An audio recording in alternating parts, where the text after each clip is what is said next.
se ste buoni tutti insieme, putei, mesciaro a voce. E vi conto un poco della mia storia. Questa è la mia famiglia. Stiamo qua abbassando da tanto tempo, da tante generazioni. Mi qua non mi vedi perché sono a cuna. Poi invece sotto i bracci di mia madre. Mi ricordo quando domenica andavamo a messa col vestito beo, che non si poteva sporcare.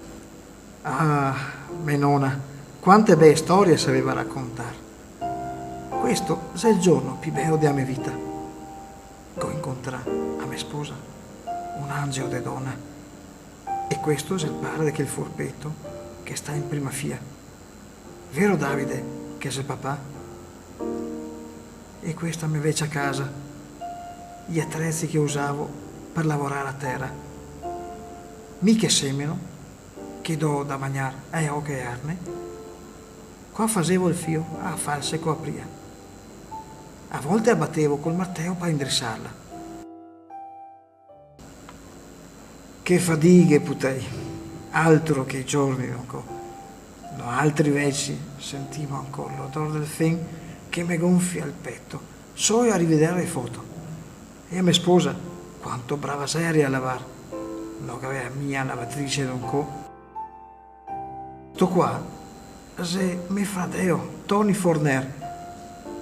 Questo è il Beppi, conosciuto da tutti, come Beppi e il Kaeger. E Piero, che bravo barbiero. Ah, putei, quanto mi piaceva moldere a vacca. Ah, mi viene da criare. E foto di quanto iniziai a scuola.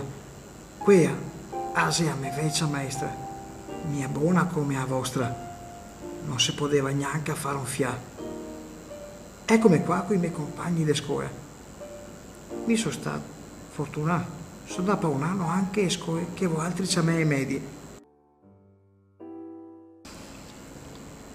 Putei, e il tempo passa in pressa, soprattutto e solo a tutti.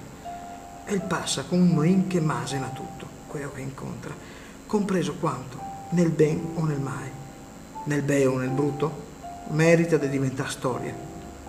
Salvare una fregola di vita vuol dire salvare al passato e tradizione, a cultura, a lingua. E questo è sempre più necessario per non perdersi un futuro con sempre manco raise piantare in te a memoria.